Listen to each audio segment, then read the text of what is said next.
कोटा घटना के 20 दिन बाद भी समरावता में जो चिन्ह जिंदा है, गाड़ियों के जले हुए ढेर, महिलाओं के टूटे हुए हाथ पैर, आंसू गैस के गोलों के ढेर, वह इस बात की गवाही दे रहे हैं कि ऐसा जुल्म फिरंगी राज में पुलिस द्वारा किया जाता था।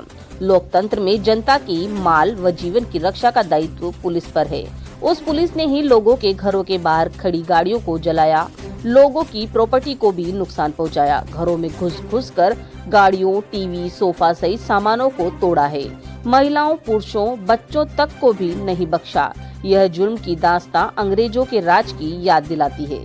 यह बात आज पूर्व विधायक प्रहलाद गुंजल ने समरावता में पीड़ितों से मिलकर व घटना की जानकारी लेने के बाद कही। गुंजल ने कहा कि एक महिला मेरे सामने दहाड़े मारकर रोती हुई बोली कि मैं उस दिन घर के अंदर थी, मेरा बेटा भी घर पर ही सो रहा था। पुलिस ने घर के अंदर आकर हमारे साथ मारपीट की, सामानों को तोड़ा व मेरे बेटे को उठाकर ले गए। मेरे बेटा आज भी जेल में है। एक माँ कहती है कि मेरे 2 बेटे हैं, उनकी शक्ल देखे हुए मुझे आज 15 दिन से भी ज्यादा का समय हो गया। गांव की माता बहनों की दास्तानें अंग्रेजों के राज में हुए जुल्म को ताजा कर रही है। गुंजल ने कहा कि कैबिनेट मंत्री किरोड़ी लाल मीणा व जवाहर सिंह बेडम भी गांव आए थे। मैंने उनसे पूछ रहा हूं कि समरावता में लोगों को न्याय दिलाने के लिए आपने क्या किया और आप क्या कर रहे हैं। केवल कोरे आंसू पहुंचने से काम नहीं चलता। घटना के लिए जिम्मेदार पुलिस और प्रशासनिक अधिकारियों पर आप कब कार्यवाही करेंगे व ग्रामीणों को हुए नुकसान की भरपाई व न्याय कब तक दिलाएंगे। गुंजल ने कहा कि लोगों के घरों की छतों से कूदकर, तालाब में भी कूदकर अपनी जान बचाई। क्या हो गया था कि ग्रामीणों को अपनी मांग मनवाने के लिए मतदान का बहिष्कार करना पड़ा। क्या यह बहुत बड़ा अपराध हो गया था? लोकतंत्र में मतदान करना या न करना मतदाता का अपना अधिकार है। उन्होंने कहा, बाद में भी सरकार ने ग्रामीणों की मांगों को उचित मानते हुए माना। यदि समय रहते उनकी मांगों को सरकार द्वारा मान लिया जाता तो शायद ये घटना ही नहीं घटित होती। गुंजल ने कहा कि शीघ्र ही मैं प्रदेश अध्यक्ष से बात करूंगा, लोगों को न्याय दिलाने के लिए क्या कुछ किया जा सकता है।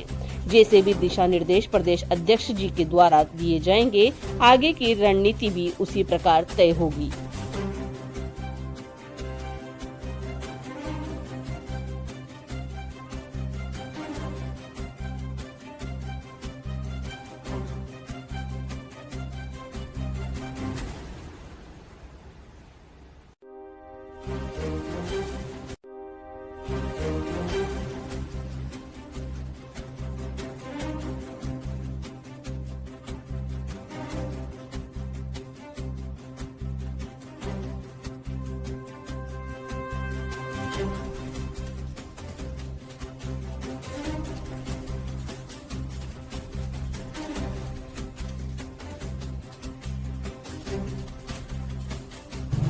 मुझे एक माँ रोकर कहती है, मेरे बेटे को घर से पकड़ के ले गए। मैं हाथ पकड़ के कह रही हूँ, मेरे घर में हूँ, कहाँ जाएंगे?